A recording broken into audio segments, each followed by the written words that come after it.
What is going on, everybody? Sports Expert here, and today we are doing our post-week 1 top 25, as there are a couple games left: Florida State, LSU, and Clemson, Georgia Tech, but we're not going to consider those into this week's top 25. But yeah, let's get started here. As before we start, please hit the subscribe button if you're new to the channel, turn on the post notification bell, like the video, comment what you think about the top 25 rankings in this video, and yeah, so let's get started with 25, as we have the Oregon State Beavers. They were able to beat the Boise State Broncos 34-17 at home last night. So yeah, I mean, Oregon State's a team that I've talked about for a while, and a team I believe is a sleeper in the Pac-12. The Pac-12, watching yesterday, it's not too bright. So a team like Oregon State could definitely make a surprise push for a title. They're going to have to compete with a very talented team in USC, and a team that's trying to make a push like UCLA with Chip Kelly at the helm. So it's going to be tough, but at the same time, Oregon State knows what they're going to try to do.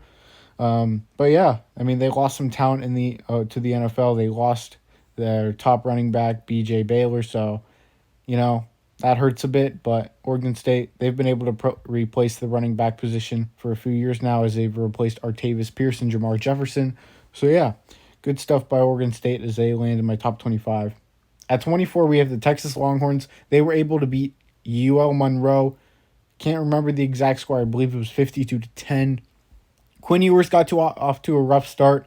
He threw an interception, was 0 for 2. Settled in, though, against an inferior opponent and was able to throw a few touchdowns. So not too worried about him just yet. His first ever start, and basically his first ever action in a college football game. So, as he sat out all last season. So, there's going to be some growing pains for Ewers, but I think he'll be just fine. Texas, their team, I mean, it's looking solid. They did lose some guys like Isaiah Naylor due to injury, but overall they should be a contender in the Big 12. At 23, we have the Mississippi State Bulldogs. They're coming off a 49-23 win over the Memphis Tigers. Solid win. I didn't know if they would cover the 17-point spread, but they end up doing that with ease.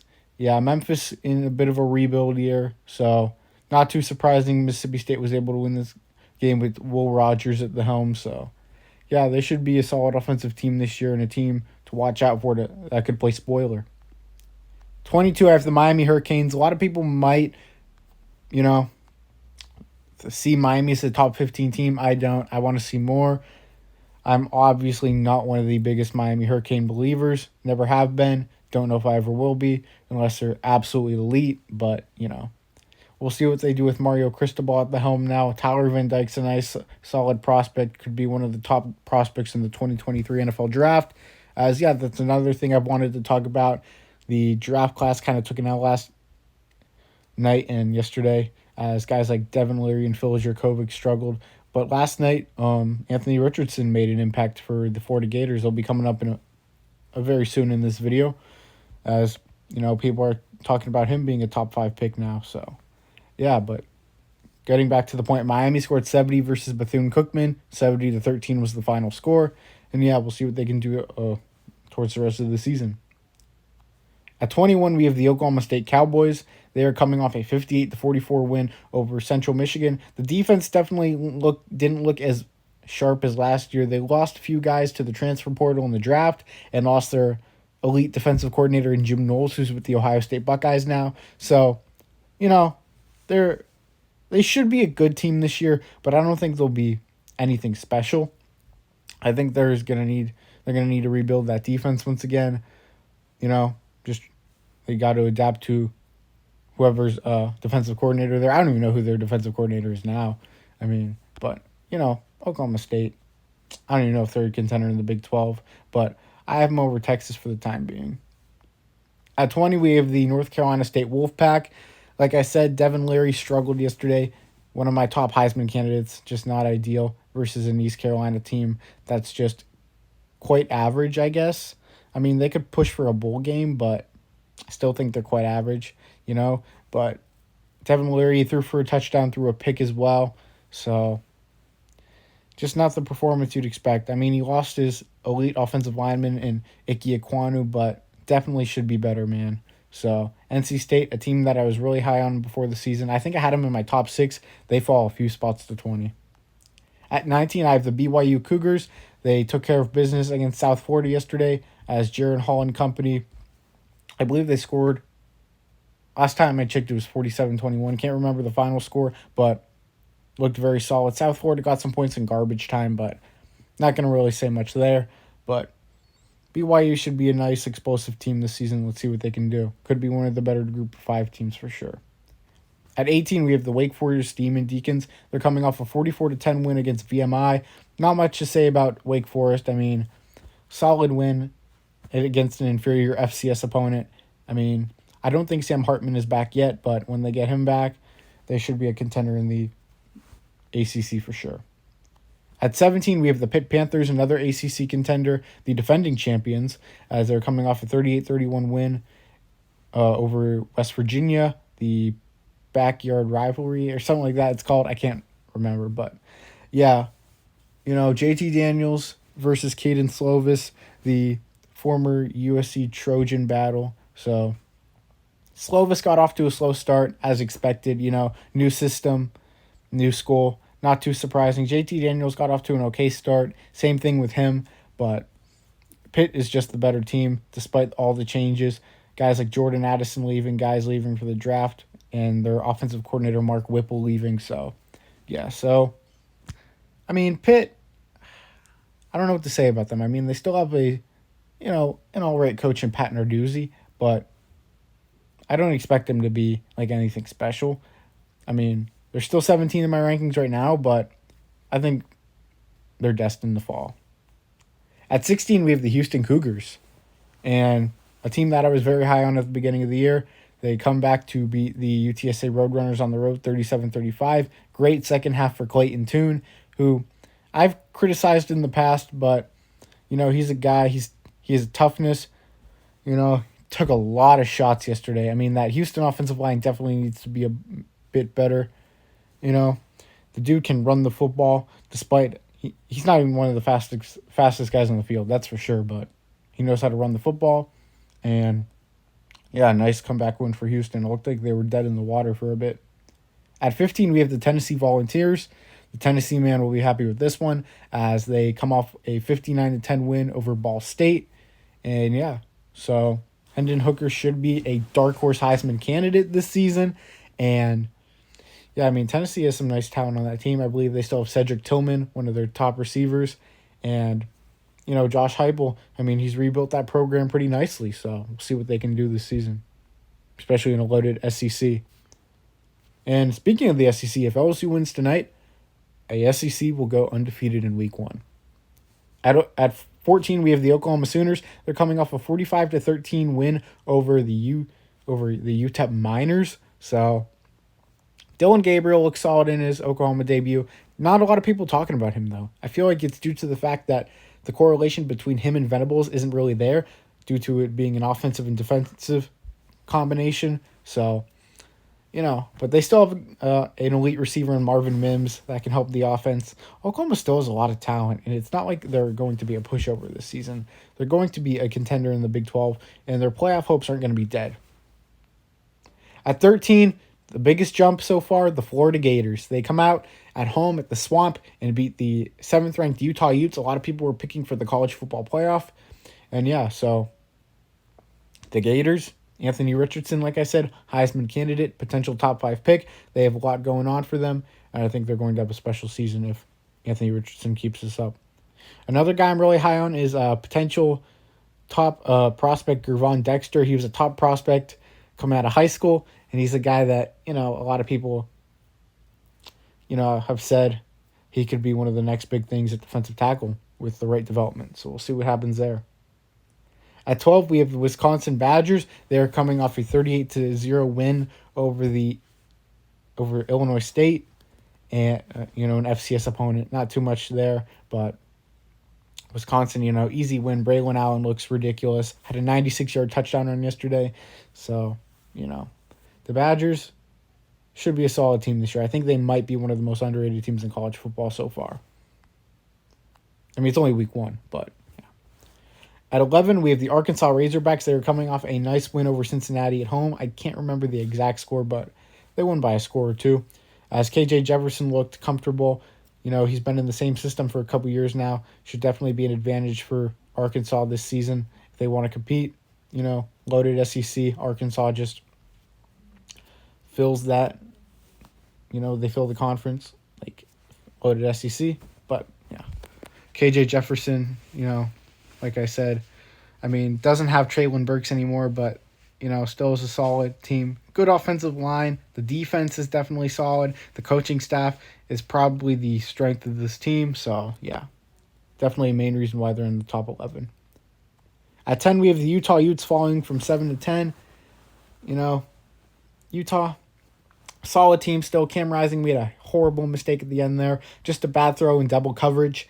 And, yeah, I think he was targeting Dalton Kincaid. Could be one of the better tight ends in football this year. So, yeah. Utah, they're in the Pac-12. The Pac-12 ain't very good so far.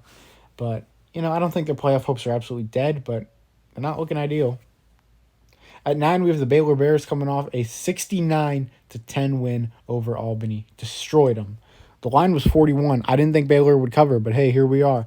Dave Aranda's got his team ready to play. Blake Shapen, who I believe was the best quarterback on the roster last year, earned the starting job and had a solid game. He threw for 3 touchdown passes.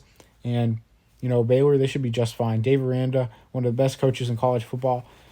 A lot of rumors he would leave Baylor for a job like Washington, but kept his word, signed an extension. At 8, we have the USC Trojans.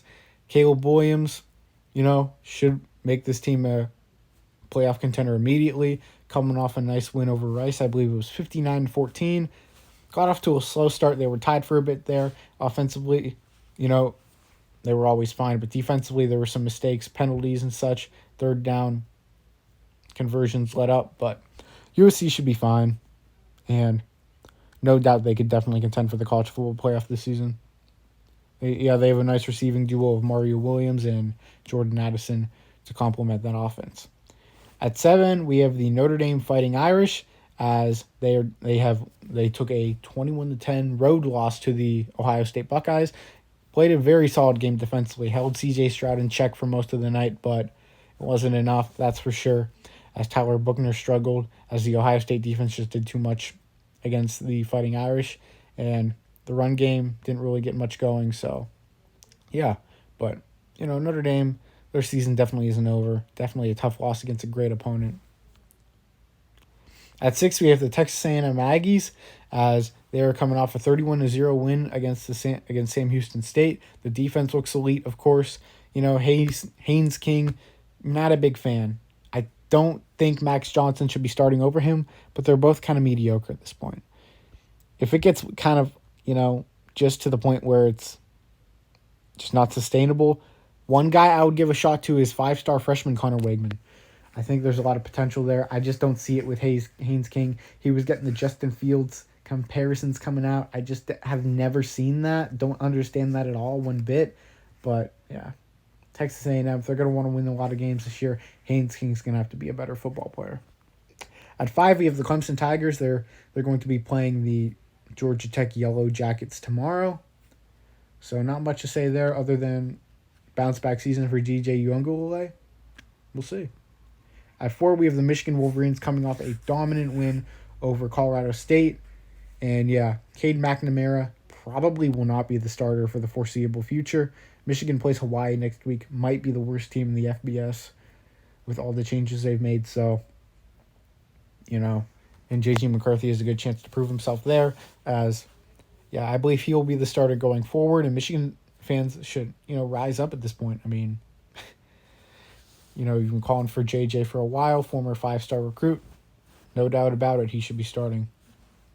At number 3, we have the Ohio State Buckeyes coming off a 21-10 win over the Notre Dame Fighting Irish. Played an okay game. The defense was exceptional. C.J. Stroud, not so much. They did lose Jackson Smith and Jigba, the top receiver in the country, and obviously their number 1 receiver, to injury in the first quarter, so that obviously didn't help matters. The offensive line definitely didn't look amazing. If they're going to want to compete for a national title, it's going to have to be more sharp. A guy like DeJuan Jones, who people have been calling an All-American, I just thought he looked kind of mediocre at times. So we'll see what happens there. Paris Johnson Jr. looked fine, though, which is good to see. He'll be a potential top 10 pick in the upcoming draft. So, yeah, I think they'll be okay, Ohio State. Just, week one. Some things need to be figured out, but they'll be fine. At 2, we have the Georgia Bulldogs coming off a 49-3 win over the Oregon Ducks. I thought Oregon would keep it close. I thought Oregon would cover the 17.5-point spread. Was I wrong? The Georgia Bulldogs. Stetson Bennett, I know he gets a ton of hate, but the dude is a solid quarterback. I think so. There's a reason why he got the job over JT Daniels. They're not stupid over there. They won a national title. The defense still looks dominant, even with the loss of a few guys, as they still have guys like Nolan Smith and Jalen Carter out there, Keely Ringo, and yeah, they have a ton of guys out there as well that we'll learn over the past few weeks. And yeah, with Kirby Smart at the helm, this team shouldn't have any problem making the playoff. And at 1, we have the Alabama Crimson Tide coming off, I believe, a 55-0 win. I can't remember what it was. That was the last time I checked. Against Utah State. Dominant Alabama. Bryce Young could be the favorite to win the Heisman again if everything goes well. C.J. Stroud didn't turn over the ball yesterday. Still threw for a couple touchdowns. So he'll still definitely be in the running. But, Bryce Young, definitely a generational talent. No doubt about it. Alabama should have a successful season. They played Utah State, so we shouldn't overreact, but obviously one of the best teams out there. So I appreciate everyone being here. Sports Expert here. Once again, if you have not, hit the like button, hit the subscribe button, hit the notification bell. Comment what you think. We're going to be doing college football videos every week, so I'd appreciate that, everybody. We're going to be doing prediction videos as well. So if you guys are new to the channel, hit that subscribe button. Trying to grow the channel. I appreciate everyone being here. Sports Expert here. I'm out, guys. Peace.